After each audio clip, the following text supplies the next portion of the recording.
So finally hello guys, welcome back to my channel new day new ब्लगमा तपाईँहरूलाई स्वागत छ। आज फेरि तपाईँहरूको लागि भनेर नयाँ इन्ट्रेस्टिङ भिडियो लिएर उपस्थिति भइसकेको छु होइन। थम्बनेल हेरेर नि तपाईँले थाहा पाइसक्नुभयो कुन विषयमा हो भनेर होइन। आज फेरि मैले भिजिटको बारेमै भिडियो लिएर आइसकेको छु होइन। यहाँ मान्छेहरू मौरिसियसमा भिजिटमा आउनेहरू दाजुभाइ दिदीबहिनीहरू कति बिजोग हुनुभएको छ र कति टेन्सन भएको छ उहाँहरूलाई होइन। यहाँ भनेको हरेक कुराको भिजिटमा आउने मान्छेलाई टेन्सन हुन्छ, किनभने रुम पनि आफैले खोज्नुपर्छ, काम पनि खोज्नुपर्छ।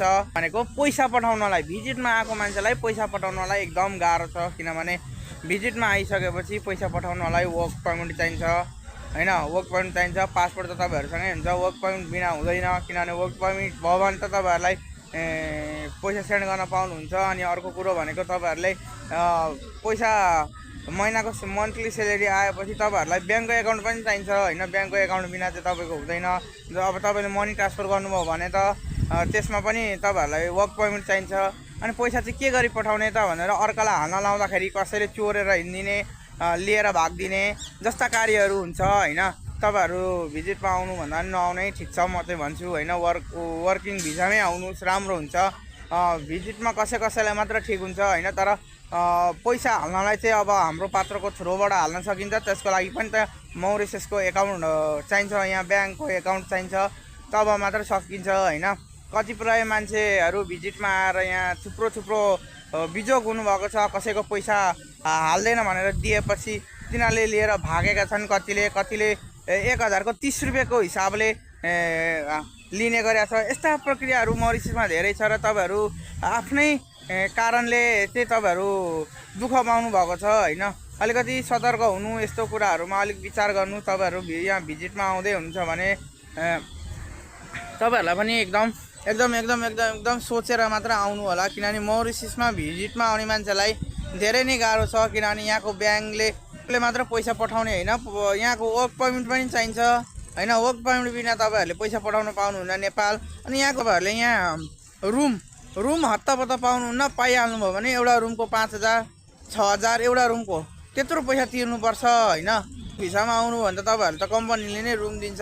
र कतिपय दिदीबहिनीहरूलाई कस्तो हुन्छ भने मौरिसियस आउँदाखेरि भिजिटमा चाहिँ दलाईहरूको हातमा परेर 7 लाख रुपियाँ 8 लाख रुपियाँ तिरेर आएको हुन्छ होइन। त्यो पैसा तपाईँहरूले कहिले उकासी सक्नुहुन्छ। भिजिटमा आउँदा पनि त्यत्रो पैसा तिर्नुपर्छ। अनि तपाईँहरूले यहाँ आएर फेरि काम भेटाउनुहुन्न, काम खोज्नु पऱ्यो र भने जस्तो काम भेटाएन भने अझै सबै यहाँको चाहिँ व्यवस्थापन क्लियर गरिसकेपछि तब मात्र आउनुहोस्, नत्र भने आउँदै नआउनुहोस्। भिजिटमा भरिसके त भिजिटमा आउँदै नआउनुहोस् के यहाँ यो मौरिसियसमा भिजिटमा आउँदै नआउनुहोस्। भिजिटमा आएर यहाँ थुप्रो मान्छेहरू दुःख पाएका छन्। नेपालकै दलेहरूको पनि यहाँ होटल छ, उनीहरूले ल्याउँछन्, तपाईँहरूलाई काम दिन्छु भन्छन्। तपाईँहरूको पैसाहरू सबै जति $200-300 $500 लिएर यहाँबाट उनीहरूले काम गरिदिँदैनन्। तपाईँहरूलाई वर्क पर्मिट झिकिदिनु भन्छन् तर झिक्दैनन्। तपाईँहरूको वर्क पर्मिट छैन भने चाहिँ तपाईँहरूले यहाँबाट पैसा हाल्न पनि पाउनुहुन्न। तपाईँले पैसा कमाएर चाहिँ के गर्नु, हाल्न पाउनु भएन भने अर्कालाई हाल्न लगाउनु भयो भने 1000को 30 रुपियाँ लिन्छन् होइन। 1000को 30 रुपियाँ लिन्छन्। कसैले त अब पैसा लिएर भागिदिने गरेको छ होइन। त्यस्तो कार्य भइरहेछ यहाँ होइन।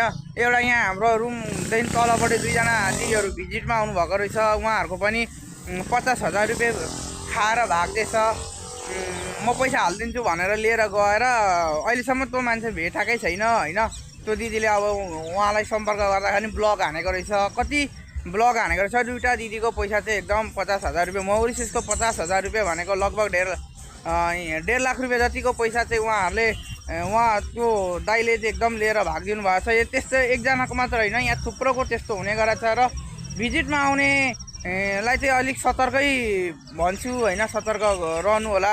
किनभने भिजिटमा आउँदा चाहिँ तपाईँहरूले धेरै पैसा कमाउने र धेरै उतो गर्ने होइन। तपाईँहरूले पैसा 7 लाख 8 लाख तिरेर आउनुहुन्छ मौरिसियसमा। त्यत्रो पैसा तिरेर आएर तपाईँहरूलाई फाइदै छैन त्यत्रो भिडियोमा हामीले बारम्बार फाइदै छैन, नआउनु भन्दा नि तपाईँहरू आउनुहुन्छ।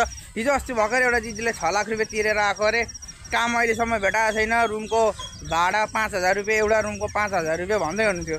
अनि एउटा रुमको 5000 रुपियाँ तिरेर अनि तपाईँहरूले कमाउनु चाहिँ कति कमाउनुहुन्छ हौ। यहाँ धेरै बिजोग छ मौरिसियसमा भिजिटमा आउने मान्छेहरू धेरै बिजोग छ होइन। मान्छेहरूले पैसा खाइदिने या ब्याङ्कमा पैसा हाल्ने समस्या जस्ता थुप्रो जनी यहाँ समस्याहरू भिजिटमा आउनेलाई अहिले यो देशमा धेरै धेरै धेरै समस्या भएको छ। तपाईँहरू बुझ्नुहोस् राम्रोसँगले। भिजिटमा भन्दा नि वर्किङ भिजामै आउनुहोस्, या तपाईँहरू भिजिटमा घुम्नको नेटले घुमेर जान सक्नुहुन्छ। तर यहाँ वर्किङको लागि चाहिँ भिजिटमा आउँदाखेरि तपाईँहरूलाई पैसा हाल्ने समस्या पनि हुन्छ, थुप्रो समस्या हुन्छ। यहाँको गभर्मेन्टले पनि तपाईँहरूलाई भिजिटमा आएको मान्छे वर्किङमा गर्दै गरेको थाहा पायो भने तपाईँलाई सिधा नेपाल पठाइदिन्छ। तपाईँले यत्रो 7 लाख 8 लाख रुपियाँ हालेर आएको पैसा सबै डुब्छ। घरमा पनि तनाव हुन्छ, तपाईँहरूको घरमा पनि तनाव हुन्छ। एकचोटि विचार गर्नुहोस् होइन। यहाँको गभर्मेन्टले अहिले पुरै छापा मार्दैछ होइन। इलिगल र भिजिटमा आएकाहरू वर्किङमा छन् भने पुरै मान्छेहरूलाई अहिले घर पठाइदिँदैछ। अलिकति होसियार सतर्क रहनु होला मौरिसियसमा बस्नुभएका दाजुभाइ दिदीबहिनीहरू होइन।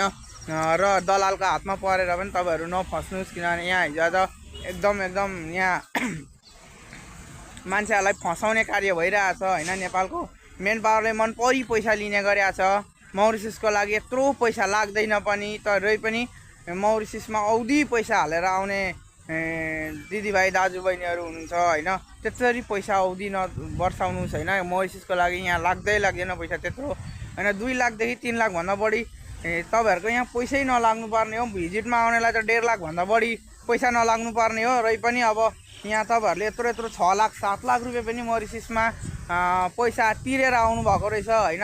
अनि एउटा रुमको भाडै 5,000 रुपियाँ हुन्छ तपाईँहरूको, मौरिसियसको 5,000। अनि त्यस पछाडि अर्को भनेको तपाईँहरूले पैसा पठाउन साह्रो पर्छ। अर्कालाई पैसा हाल्न दिँदाखेरि पनि तपाईँहरूको पैसा लिएर भाग्दिन डरनुहुन्छ कसैले। र हालिदिइहाल्यो भने पनि 1,000 को 30 रुपियाँ हाल्छन्। 1,000 रुपियाँ को तपाईँले 30 रुपियाँ दिनु पऱ्यो भनेपछि 25,000 को तपाईँले कति दिनुपर्छ आफै सोच्नु होइन। 25-30 हजार रुपियाँ हाल्नुहुन्छ नि त कम्तीमा पनि। कमाउँदा 25-30 हजार हाल्दाखेरि त तपाईँहरूले कम्तीमा पनि अब 1,000 को 30 रुपियाँ भनेपछि त तपाईँहरूले थुप्रो पैसा तिर्नुहुन्छ होइन। त्यही भएर अलिकति वर्किङमा वर्क पर्मिट निकालिदिने साउहरू छ भने त ठिकै छ, राम्रै परेर। उस्तै छ भने त धम्काउँछन्। अनि तपाईँहरूले अब पुलिसहरूले पक्रियो भने पनि घर पठाइन्छ। धेरै रिस्क हुन्छ क्या भिजिटमा आउनेहरूलाई चाहिँ। अलिकति सतर्कसँगले आउनुहोस् होइन।